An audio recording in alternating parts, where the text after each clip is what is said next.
Okay students, अस्सलाम वालेकुम।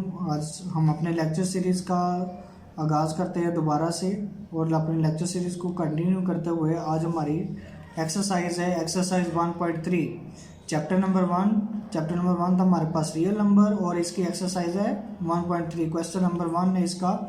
ये एक्सरसाइज बेसिकली तौर पे लॉन्ग क्वेश्चन के लिए बहुत ज़्यादा अहमियत की हामिल है, बहुत ज़्यादा इम्पोर्टेंट है। आने वाले पेपर्स में ईयर्स में इंशाल्लाह बहुत ज़्यादा चांसेस हैं कि इस एक्सरसाइज में से लॉन्ग क्वेश्चन बहुत ज़्यादा उम्मीद है कि आने के चांसेस होंगे इंशाल्लाह। चलें, हमारा क्वेश्चन है the sum of 3 consecutive integers.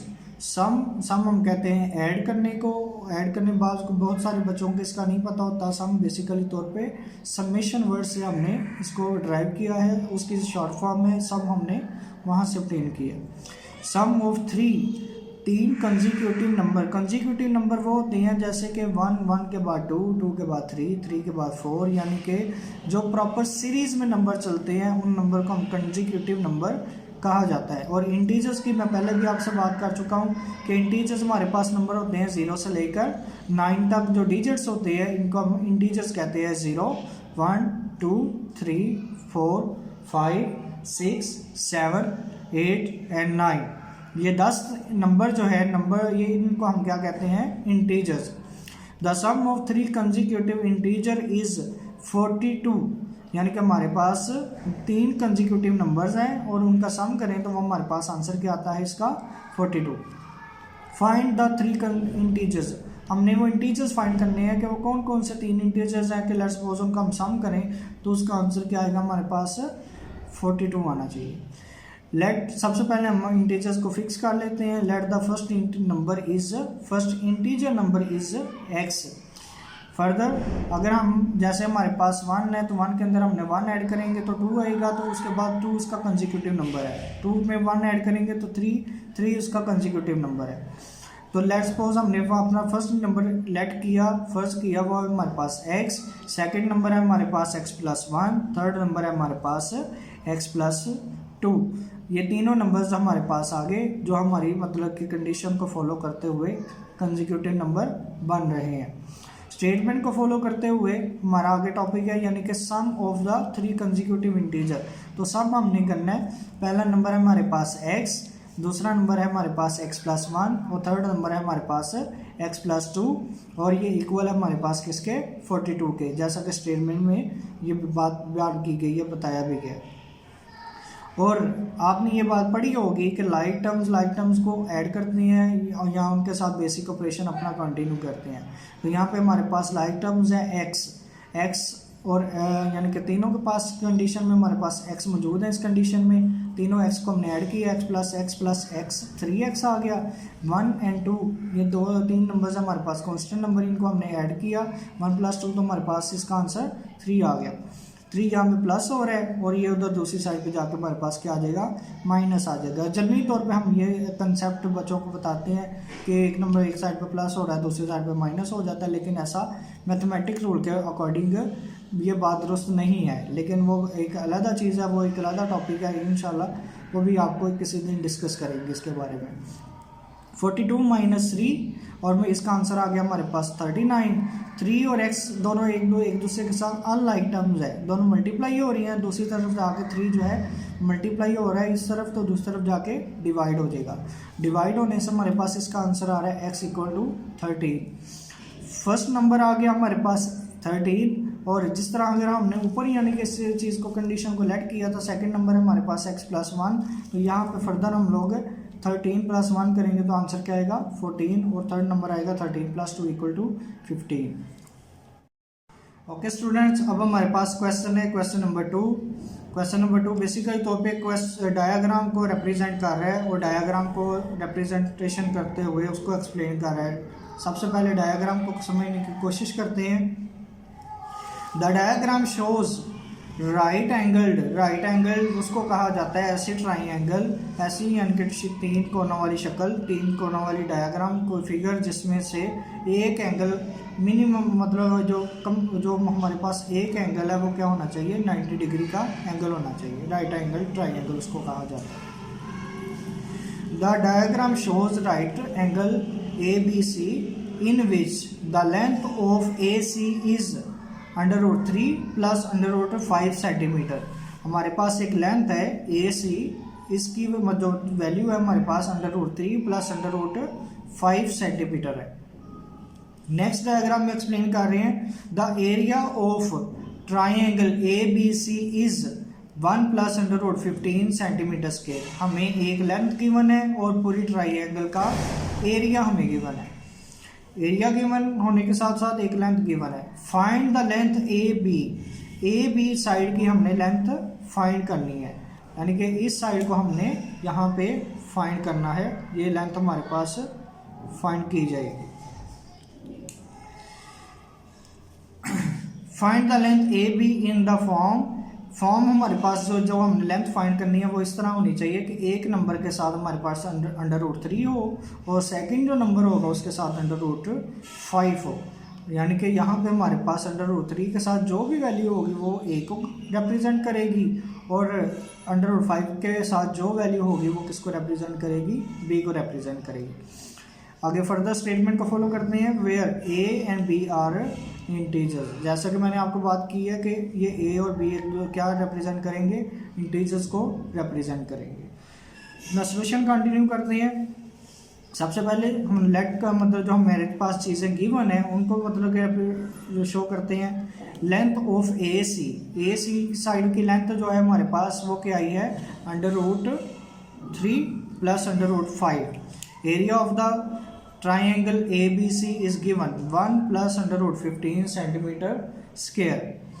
Width यानी कि ये जो साइड है हमारे पास ए बी साइड, इसको रिप्रेजेंट कर रहे हैं area of A B side length, यानी कि ए बी लेंथ जो है वो हमने यहाँ पे फाइंड करनी है। जैसा कि हम जानते हैं, अब इसमें जानने वाली जो मेन चीज़ है वो सारी जो है वो इस पूरा क्वेश्चन जो है वो एक फार्मूले को उसके ऊपर बेस करता है। फार्मूले के ऊपर बेस करते हुए उसको हमने, अगर फार्मूला हमें आता है, इस चीज़ का मालूम है एरिया ऑफ ट्राइंगल, तो ये क्वेश्चन हमारे लिए सॉल्व करना बहुत ज़्यादा इजी है। एरिया ऑफ ट्राइंगल का फार्मूला होता है हमारे पास 1/2 into length multiply by width. एक रेक्टेंगल या एक हमारे पास जो स्क्वायर फॉर्म होती है उसका फार्मूला होता है लेंथ मल्टीप्लाई बाय विड्थ। लेकिन अगर हमारे पास बात की जाए एरिया ऑफ ट्राइंगल की तो वो होता है हमारे पास 1/2 length multiply by width. Area of triangle हमारे पास जो गिवन है वो है 1 प्लस √15, वो हमने यहाँ पे वैल्यू पुट कर दी, 1/2 एज इट आ गया। और लेंथ हमारे पास √3 प्लस √5 है। ए बी साइड हमने फाइंड करनी है, वो हमारे पास एज इट आ जाएगी। फर्दर मूव करते हैं। अब √3 प्लस √5 मल्टीप्लाई हो रहे हैं ए बी के साथ, तो दूसरी साइड पे हमने इसको क्या किया, डिवाइड कर दिया। 2 इधर डिवाइड हो रहा है और दूसरी साइड पे हमने इसको 1 प्लस √15 के साथ मल्टीप्लाई कर दिया। काइंडली इस चीज़ को अच्छे तरीके से समझ लीजिए कि जिस चीज़ को हमने फाइंड करना होता है उस चीज़ के साथ अगर कोई value multiply plus divide minus हो रही है तो उसको दूसरी साइड पे हमने अल्टरनेट ऑपरेटर अप्लाई करके उसको दूसरी साइड पर मूव करना होता है। यानी कि √3 प्लस √5 इधर मल्टीप्लाई हो रहा है, उधर जाके डिवाइड हो जाएगा, 2 डिवाइड हो रहा है, उधर जाके मल्टीप्लाई हो जाएगा। फर्दर इस साइड को हम अच्छे तरीके से यानी कि रिप्रेजेंट करते हैं। आगे बात आ जाती है हमारे पास एक इरेशनल नंबर को रैशनलाइज बनाना है। इरेशनल नंबर का इरेशनल नंबर वो होते हैं जो कि √ की फॉर्म में होते हैं। हमने यानी कि नीचे से इरेशनल नंबर्स को ख़त्म करना है, तो इसके लिए हम क्या करते हैं, इसको हम कहते हैं इस प्रोसीजर को रैशनलाइज करना। क्या कहते हैं, रैशनलाइज करना, यानी कि जो वैल्यू हमारे पास इरेशनल वैल्यू हमारे पास मौजूद होती है उसका साइन अल्टरनेट करके यानी कि ऑपोजिट साइन लेके उसको हमने ऊपर और नीचे मल्टीप्लाई करना होता है। √3 √5 इन दोनों के साइन सेंटर पे हमारे पास पॉजिटिव है, प्लस है, प्लस को हमने चेंज करेंगे माइनस में चेंज करने के बाद ऊपर और नीचे हम लोग क्या करेंगे, मल्टीप्लाई कर देंगे। फर्दर ऊपर वाली वैल्यू ऊपर वाली से मल्टीप्लाई होगी, नीचे वाली वैल्यू नीचे वाली से मल्टीप्लाई होगी। 2 एज इट आएगा हमारे पास, ये अभी जस्ट हमने लिख रहे हैं, ऊपर वाली वैल्यू ऊपर वाली से और नीचे वाली वैल्यू नीचे वाली से मल्टीप्लाई होगी। आगे स्टूडेंट्स क्या प्रोसीजर हुआ, नेक्स्ट स्टेप में तो मल्टीप्लाई किया हमने √3 के साथ, तो आ गया हमारे पास √3। आगे 1 को हमने मल्टीप्लाई किया माइनस √5 के साथ, तो आ गया हमारे पास माइनस √5। 3 को मल्टीप्लाई करेंगे √15 के साथ, अंडर रूट वैल्यू के साथ मल्टीप्लाई हो जाती है, तो ये आ जाएगा हमारे पास √15 मल्टीप्लाई बाई 3 45, 45 का अंडर रूट आ गया हमारे पास as it. 15 under root multiply होगा √5 के साथ और इसको मल्टीप्लाई करके आ गया हमारे पास 75 अंडर रूट। नीचे बेसिकली तौर पे हमारे पास एक जनरल फार्मूला होता है, अलजेब्रिक फार्मूला जिसे हम कहते हैं, बहुत फेमस फार्मूला है, प्लस बी ए माइनस बी इक्वल ए स्केयर माइनस बी स्केयर, ए प्लस बी इंटू ए माइनस बी इक्वल ए स्केयर माइनस बी स्केयर। इस वैल्यू को आगे हम मल्टीप्लाई इसको सॉल्व करते हैं, √3 माइनस √5 प्लस 45 को बेसिकली तौर पे हमने क्या किया है, इसको सॉल्व किया, इसका हमने एलसीएम लिया है, यहाँ पे 45 का एलसीएम लेके हमारे पास आ गया इसका एलसीएम 5 मल्टीप्लाई 3 का स्केयर, स्केयर सेपरेट किया, √5 मल्टीप्लाई √3 का स्केयर, 3 अंडर रूट और कट हो गए तो बाकी आ गया हमारे पास 3 √5। तो इस चीज़ को हमने यहाँ पे इसकी जगह पे पुट कर दिया, यानी कि यहाँ पे हमारे पास 45 की जगह पे क्या आ गया 3 √5। फर्दर हमारे पास 75 है, 75 के साथ भी हमने ये प्रोसीजर किया, तो इसका आंसर हमारे पास आया 3 मल्टीप्लाई 5 स्केयर। आगे अंडर रूट हमने सेपरेट अप्लाई किया, तो आगे हमारे पास 5 √3 और हमने 75 की जगह पे ये लिख दिया। यहाँ पे नीचे वाली वैल्यू में क्या ऑपरेशन हुआ है, 3 का अंडर रूट और स्केयर कट हो गए और 5 स्केयर रूट और स्केयर कट हो गए, यहाँ पे आ गया हमारे पास 3 - 5। नेक्स्ट मूव करते हैं। नेक्स्ट हमारे पास यहाँ पे बेसिकली तौर पे 3 - 5 करने के बाद आया था, 3 - 5 करने के बाद आया था हमारे पास -2 और -2 कट हो गए, हमारे पास 2 कट होने के बाद जो रिमेनिंग है कि माइनस, तो माइनस को हमने ऊपर वाली वैल्यूज़ के साथ शिफ्ट कर दिया। √5 वाली वैल्यूज़ को कंबाइन करें, अरेंज करेंगे, अरेंज करने के बाद बोर्ड मैथ्स रूल में हम लोग क्या करते हैं, ऑर्डर करते हैं, अरेंज करते हैं। तो 3 - √5 आंसर आएगा 2 √5, -5 √3 प्लस √3, तो इसमें आएगा हमारे पास -4 √3। 5 में से 1 माइनस किए तो 4 √3 हमारे पास एज ए वेरिएबल है, तो एज ए वेरिएबल हम उसको एज कंसीडर करते हुए √3 लिख लेंगे। आगे हमारे पास माइनस को हम शिफ्ट करेंगे, अप्लाई करेंगे, -2 √5 माइनस प्लस 4 √3 और आंसर आ गया हमारे पास 4 √3 - 2 √5। जैसे हमने क्वेश्चन के शुरू में बात की थी, √3 के साथ जो नंबर होगा वो इंटीजर्स होगा, वो a की वैल्यू होगी, और √5 के साथ जो इंटीजर होगा वो की वैल्यू होगी b की। तो यहाँ पे हम लिख लेते हैं a = 4 and b = -2।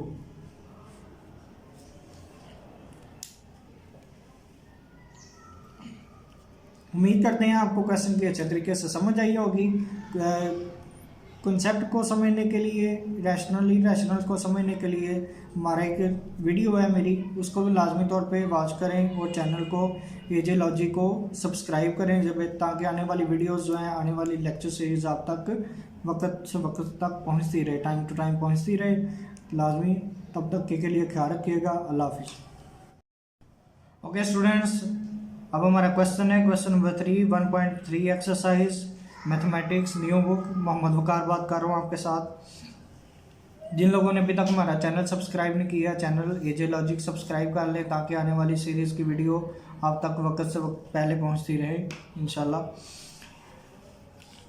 A rectangle has sides of length 2 + √18 m। Rectangle basically तौर पे उस डायग्राम को कहते हैं जिसकी ऑपोजिट साइड्स आर इक्वल होती हैं, ऑपोजिट साइड्स आर इक्वल। इस साइड तरह की शेप को हम क्या कहते हैं, rectangle. The rectangle has sides of length 2 + √18 m and 5 - 4 over √2 m metre. Express the area, find क्या करना है हमने, एरिया फाइंड करना है of the rectangle in the form a plus B की फॉर्म में हमने फाइंड करना है एरिया इसका। और लेकिन इसके साथ b के साथ एक ऐसा नंबर होना चाहिए जो कोई रैशनल नंबर हो √2, where a and b are integers. यहाँ पे ए और बी जिसकी वैल्यू हमने फाइंड करनी है, ये बेसिकली तौर पे same to same question number 2 की तरह ही है, लेकिन वहाँ पे हमारे पास था एरिया ऑफ ट्राइंगल और यहाँ पे हमारे पास क्या है, रेक्टेंगल। उम्मीद करता हूँ बच्चों को, उस बच्चों को जिनको पिछले क्वेश्चन नंबर 2 की अच्छे तरीके से समझ आ गई है, उनको क्वेश्चन नंबर 3 की भी जल्दी ही समझ आ जाएगी, आसानी से समझ आ जाएगी। लेंथ ऑफ रेक्टेंगल है हमारे पास 2 + √18, जो चीज़ें गिवन है पहले उनको लिख लेते हैं। विड्थ ऑफ रेक्टेंगल हमारे पास है 5 - 4/√2। फाइंड हमने क्या करना है, area of the rectangle equal, as we know that area of rectangle equal होता है हमारे पास length multiply by width, length multiply by width. अब हम एरिया के लिए एरिया को एज इट लिख देते हैं। एरिया के लिए लेंथ की वैल्यू हमारे पास 2 + √18 और विड्थ की वैल्यू हमारे पास 5 - 4/√2। √18 को हम पहले सॉल्व करते हैं, ताकि कुछ बच्चों को एक और मेथड होता है, एलसीएम मेथड भी होता है कुछ बच्चों को, लेकिन ये है कि हम इस मेथड को यानी कि ज़्यादा कन्वीनियंट समझते हुए इसको करवा रहे हैं कि ये बच्चों को इजीली समझ आ जाएगा। एलसीएम मेथड होता है। 18 को हमने पहले 18 का एलसीएम लिया, 18 का एलसीएम आया 2 × 3 × 3 2 टाइम है, 3 2 टाइम एज इट आ गया। अंडर हम लोगों ने दोनों का सेपरेट कर दिया, √2 का भी और √3 स्केयर को भी हमने सेपरेट कर दिया। स्केयर √ कट हो जाएंगे, बाकी रह जाएगा हमारे पास यहाँ पे 3 √2। और इसी तरह हम लोग यानी कि जो हमारे पास सेकंड वैल्यू है √2 और 4, इसको भी सॉल्व कर लेंगे। इसका हमारे पास आएगा 4 होता है 2 का स्केयर और √2 होता है हमारे पास, वो एज इट आ जाएगा। इरेशनल नंबर है, इसको हमने बेसिकल तौर पर रैशनल में कन्वर्ट करना है। कन्वर्ट करने के लिए हमारे पास क्या आ जाएगा, 2 का स्केयर एज इट, √2 की वैल्यू होती है हमारे पास 1/2, √2 की वैल्यू 1/2 हमने पुट की। 2 इन दोनों के बेस सेम है, तो ये नंबर पावर ऊपर जाके 2 में से माइनस हो जाएगी, साइन इसका चेंज हो जाता है, प्लस साइन है पावर का प्लस साइन है प्लस 1/2, ऊपर जाके कन्वर्ट हो जाएगा -1/2 में। अब हम एलसीएम मेथड पावर में अप्लाई करेंगे, वो उसका आंसर आएगा हमारे पास 3/2 और इन शॉर्ट हमारे पास आ जाएगा इसकी वैल्यू, यानी कि हमारे पास आएगा इसकी वैल्यू 2/2। यानी कि यहाँ पे हमने एलसीएम मेथड अप्लाई किया और एलसीएम मेथड पावर में अप्लाई करने के बाद हमारे पास आंसर आया 2/2। Let move to your question. Value को जो हमारे पास जनरल वैल्यू थी इनकी जगह पे हमने वैल्यूज पुट कर ली, यानी कि 2 आ गया हमारे पास, यानी कि 2 को मल्टीप्लाई करेंगे हम 5 के साथ तो आएगा 10, 2 को मल्टीप्लाई करेंगे 2/2 के साथ तो आंसर आएगा एक रियल नंबर से रैशनल से मल्टीप्लाई होता है, इरेशनल से मल्टीप्लाई होता है। रैशनल को रैशनल से मल्टीप्लाई किया तो आंसर आ गया 4 और √2 आ गया इरेशनल हमारे पास एज इट। नेक्स्ट हमारे पास है 3 √2 मल्टीप्लाई होगा 5 के साथ, रैशनल मैंने बताया आपको रैशनल से मल्टीप्लाई होगा, 3 5 = 15 और √2 एज इट, 3 2 = 6 और √2 से मल्टीप्लाई होकर ये स्केयर की फॉर्म बन गई, उसके √ कट होकर हमारे पास आ गया इसका 2। नेक्स्ट आएगा हमारे पास 10 एज इट। इन दोनों को हम अरेंज करेंगे, इनमें से 15 √2 है और √2 इन दोनों में कॉमन है, तो हमने इनमें से 15 - 4 किया तो 11 √2 आ गया, -6 √2, ये 2 स्केयर कट हो गए, हमारे पास बाकी 2 आया, तो 2 का हमने 6 से मल्टीप्लाई करके हमारे पास आ गया इसका 12। बाकी वैल्यू एज इट है 10 + 11 √2 -12। रियल नंबर को रियल के साथ सोल्व करेंगे प्लस माइनस, आंसर आएगा -2 + 11 √2। जिस तरह हमारी क्वेश्चन की कंडीशन थी a + b √2, वही कंडीशन हमारी फुलफिल हो गई है। a की वैल्यू आ गई हमारे पास -2 और b की वैल्यू आ गई 11। a की वैल्यू -2, b की वैल्यू 11। उम्मीद करते हैं आपको अच्छे तरीके से समझ आई होगी। चैनल को सब्सक्राइब कर दें जिन्होंने अभी तक चैनल को सब्सक्राइब नहीं किया, एजे लॉजिक, और बेल आइकॉन के ऊपर क्लिक करें ताकि आने वाली वीडियोस आप तक पहुंचती रहे। और ये बेसिकली तौर पे आपकी इनकरेजमेंट होती है, और कोशिश करेंगे हम आपको अच्छे से इजी मेथड से और ज़्यादा वीडियो पहुंचा सकें। तब तक के लिए अल्लाह हाफिज़, थैंक यू व्यूअर्स। अब हम करने लगे हैं क्वेश्चन नंबर 4। क्वेश्चन नंबर 4 की statement, find 2 numbers, 2 number find करें, हो सम इज़ 68। जिनका सम है हमारे पास, यानी कि दो नंबर्स को ऐड करें तो उसका आंसर क्या आता है 68 एंड द डिफरेंस इज़ 22, और उसका डिफरेंस क्या है हमारे पास, यानी उन दोनों नंबर्स को अगर सब्ट्रैक्ट करें तो हमारे पास उसका आंसर आता है 22। नंबर्स हमने फाइंड करने हैं, फाइंड टू नंबर हमने फाइंड करने हैं। इसके लिए नंबर्स को फाइंड करने के लिए हमारे पास वो नंबर होंगे तो उनको सम करेंगे या डिफरेंस करेंगे। तो सबसे पहले हम नंबर्स को लेट करते हैं। Let first number is x, second number is y according to the statement x plus y is 68। ये फर्स्ट कंडीशन होगी हमारे पास। सेकेंड कंडीशन स्टेटमेंट को फॉलो करते हुए x minus y equal to 22, ये हमारे पास सेकेंड कंडीशन होगी। दोनों इक्वेशंस को हम ऐड करते हैं by adding equation 1 and equation 2। x plus y equal to 68, x minus y equal to 22।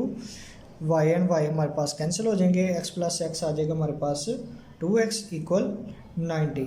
8 plus 2 10, 6 plus 8 6 plus 2 आ गया हमारे पास 8, 8 प्लस 1 9 आ गया। इसी तरह हमारे पास 90 और के साथ एज इट 2 इधर आगे क्या हो जाएगा डिवाइड। उम्मीद करते हैं आप यहाँ तक आपको इसकी समझ लग गई होगी, एक कौन सा कंसेप्ट अप्लाई हुआ है। हम इससे पहले बात कर चुके हैं कि x के साथ कोई भी नंबर अगर मल्टीप्लाई हो रहा था तो उसी तरफ जाके डिवाइड हो जाता है। इसका आंसर आ गया x equal to 45। Now for y के वैल्यू के लिए हम क्या करेंगे, x की वैल्यू को पुट कर देंगे, चाहे इक्वेशन 1 में पुट कर दें या इक्वेशन 2 में पुट कर दें। पुट करेंगे हम x plus x equal 45 in equation number 1, x plus y equal 68 है हमारे पास इक्वेशन नंबर 1। तो x की जगह पे आ गया 45, y एज इट आ गया, y के साथ 45 प्लस हो रहा है, उधर जाके दूसरी साइड पे माइनस हो गया, y इक्वल 23। उम्मीद करते हैं आपको क्वेश्चन समझ आया होगा। बहुत ही इजी क्वेश्चन था और बहुत ज़्यादा इसका इजी तरीके से कंसेप्ट आपको बताया गया है। उम्मीद करते हैं आपको वीडियो पसंद आएगी। चैनल को सब्सक्राइब कीजिएगा, लाइक कर दें, आने वाली वीडियो आप तक पहुंच सके। हम बेसिकली तौर पे न्यू बुक की सीरीज़ लेके आए हैं अपने उन स्टूडेंट्स के लिए, व्यूवर्स के लिए जिनको मैथमेटिक्स के बहुत ज़्यादा प्रॉब्लम फेस करती पड़ती हैं। ख़ास तौर पे बहुत ज़्यादा स्टूडेंट्स ऐसे हैं जिनको अपनी स्टडी करियर में जब वो चूज़ करते हैं, साइंस सब्जेक्ट चूज़ करते हैं प्री 9 क्लास में, 9 क्लास में, उनके लिए बहुत ज़्यादा प्रॉब्लम क्रिएटेड होता है। ये उनके लिए बेसिकली तौर पे इजी वे में मेथड इसमें डिस्कस किए गए हैं। चैनल को लाजमी तौर पे एजे लॉजिक को सब्सक्राइब करें ताकि मुझे फॉलो करें, सपोर्ट करें, ताकि आप लोगों को मैं अच्छे से अच्छे तरीके से समझा सकूं, कंसेप्ट बयान कर सकूं। आप मेरी वीडियोस को लाइक करें और अगर कोई कमेंट है, कोई मतलब कोई बात करना चाहते हैं, कोई बताना चाहते हैं, कोई राय देना चाहते हैं तो वो भी आप क्वेश्चन कर सकते हैं नीचे कमेंट्स में। इंशाल्लाह आपको उसका भी रिस्पॉन्स प्रॉपर दिया जाएगा। तब तक के लिए अल्लाह हाफिज़, अपना ख्याल रखिएगा।